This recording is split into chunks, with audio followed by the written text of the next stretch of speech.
Hello friends, how are you doing out there? This is Vijay Vambani. I hope the market's treating you well and you're able to navigate through the ins and outs, the traffic of the market profitably so. Now this video is about a topic which I have received a lot of feedback, a lot of questions. People still seem to have a lot of doubts, and this is a continuation of the video which I had made on 5th of March 2021, which was tackling the issue of whether metals are in a super cycle. I take the video forward from there, I pick up the pieces where I left, and now I'm asking you whether commodities themselves are in a super cycle. Not just base metals, but commodities. So it's a little broader in its perspective, and my view, for better or for worse from your point of view, still remains the same. I am of the opinion that prices are rising, have risen, and might just possibly continue to rise, but for the wrong reasons. A super cycle is when there is an undeniably strong demand. There is a whole lot of buyers banging on the doors of the sellers. Hey, give me more metals, give me more commodities, give me more fuel, give me more energy, give me more food, because these are agri-commodities also. So, is there banging on the doors of the sellers from eager buyers who are willing to pay top dollar, outbid each other, and say, no, if somebody is offering you $5, I'm going to give you 10, but I want this stuff first. Do you see that happening? It's not happening. Why are prices rising? Now, I tackled this issue in my 19th May video, which was titled, Is Bullion Rising? ? Is bullion rising? I urge you to see that video again. The question is not whether bullion is rising. The question is, why is bullion rising? Now, I said it's because a whole lot of unbacked paper currency, also known as fiat currency, is being printed, is being sloshing around in the markets. And when easy money, free money starts sloshing around in the market, this is exactly what happens. I showed you the chart of lumber, lakdi, wood in that video. I showed you how lumber has appreciated 600% in the last 13 to 14 months. Are Americans buying a whole lot of new houses? This information is very easily available from many news-based websites, week on week, month after month, in new home sales and existing home sales. You can actually visit the website of the National Realtors Association and see how many homes are being bought and sold. Are people renovating their homes like never before, like there's going to be no tomorrow? Is the price of lumber or wood going up because demand is shooting through the sky? In that video, I also showed you the hyperlinks and the articles of FAO, which is Food and Agricultural Organization, which is a subsidiary of the United Nations Organization, as credible a source as can be. Food prices are running at 7, 9 or 13-year highs, depending on what category of food you are talking about. Now, unfortunately, when free money is being thrown in the market, it has to deploy itself where it can earn a profit. So initially, it started with the equity market. Throughout the pandemic times, from end of March 2020, the market has been zooming up and defying gravity. It's all easy money which is pushing prices. Businesses are shut. Losses in job markets are big. Pay cuts are rampant, and yet stock markets are going up. Now, this is because what the Fed and the other central bankers learned in 2001 after 9/11, those terror attacks of 2 aircrafts dashing into the WTC, and after that, even more effectively and forcefully, the lesson was learned in the global financial crisis of 2008. Simply print money and start throwing it in the market, and there you have a bull market. Call it by any name: quantitative easing, fiscal stimulus, pump priming the economy, but it's easy money.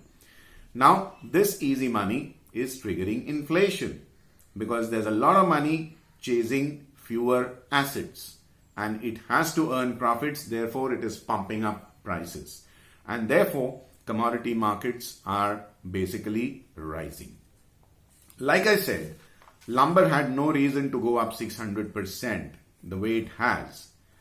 Indian traders unfortunately don't even know that wood is traded in the US markets. A whole lot of stuff is traded in the US market. Pork bellies, beef, orange juice, etc., etc. So when you see those prices, those are really eye-popping. And this inflation is likely to hit people where it hurts most, the gut, the stomach.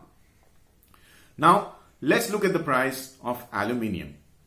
Do you know that 8% of the Earth's crust is made up of aluminium? After iron ore, it is the second most commonly found metal in the universe. And yet, it has appreciated over 75 to 80% in the last 1 year or so. Look at copper. Latin American countries provide a huge share of base metals in the export markets. Now, this is something that I keep putting on my social media accounts, and sometimes I do receive a lot of interesting feedback also, but that's a learning process by itself. Now, many of these Latin American and South American nations are indebted up to their necks with international borrowings in US dollars.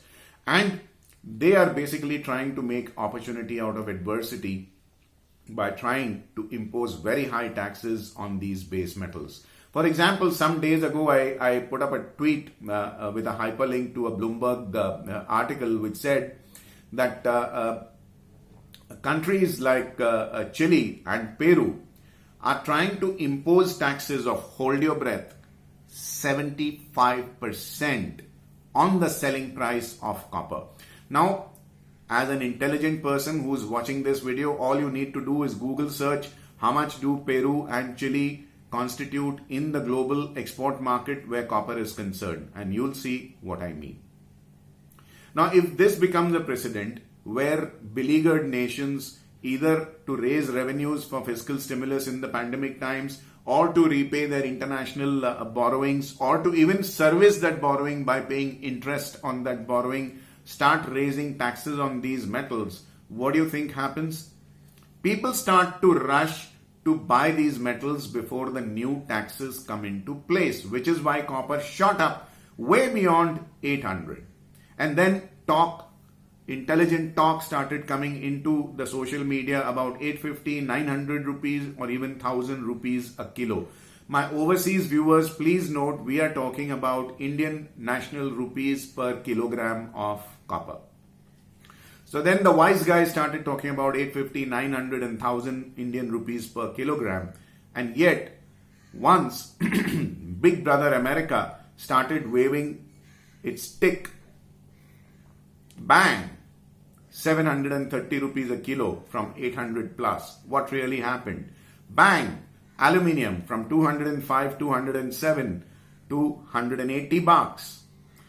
This is what will happen in the rally, the ongoing rally, which I'm seeing in commodities. I admit prices are going up, but I don't think this is a super cycle or a grand super cycle because, like I said, buyers are not banging on the doors of the sellers and outbidding themselves. So, unlike equities, where supply is limited, because the paid up capital of a company does not change day on day basis, but demand can be stimulated by the media and the social media, of course, commodities have almost infinite availability of resources. All you need to do is dig a little more into the ground, plant a few more seeds in the ground, or mine a little more.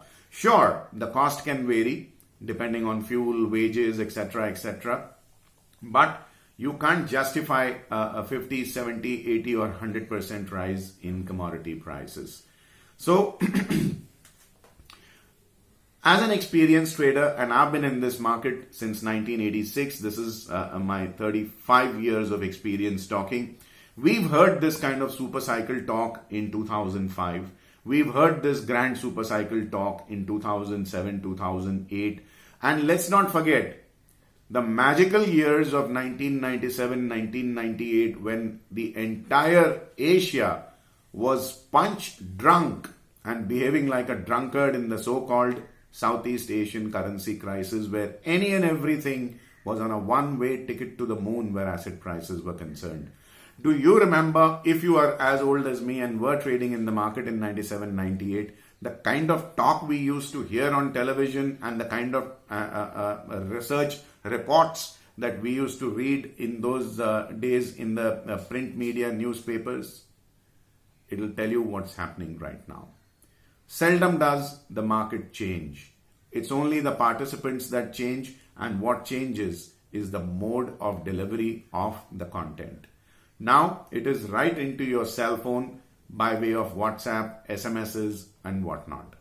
In those days, information spread a little slowly. Now information is spreading much more faster, which is why you're seeing the markets getting drunk even more faster. Do remember that research reports are just that, research reports. They are opinions of the research report writer. They need not be the gospel truth. It's your money. Be extremely careful. Go long by all means. I'm not saying that you should go short or not participate. Go long by all means. But remember, it's your money, and it's not even your money. I consider the money that I trade with as money that belongs to my parents, my wife, my children, and their future. And of course, me. So you're putting at risk a whole lot of dependence of yours by trading recklessly. Trade carefully, go long if you must, but do remember that this is not a one-way ticket to the moon. With these somber words of warning, I bid goodbye to you in this video, not before reminding you to subscribe to my YouTube channel if you haven't already done so. Click on the bell icon to receive instant alerts about new videos being put up out here. In the comment section, I'd love to hear from you. Good, bad, ugly, love, hate. Give me all you can. Help me reach out to fellow like-minded traders by sharing my video with your family and friends. This is Vijay Bambwani signing off for now. I wish you have a very, very profitable day ahead. Thank you for your patience. Take care. Bye-bye. Also, do not forget to subscribe to my free email newsletter, Fast Profits Daily, and get my free guide, How to Trade Markets Like a Pro.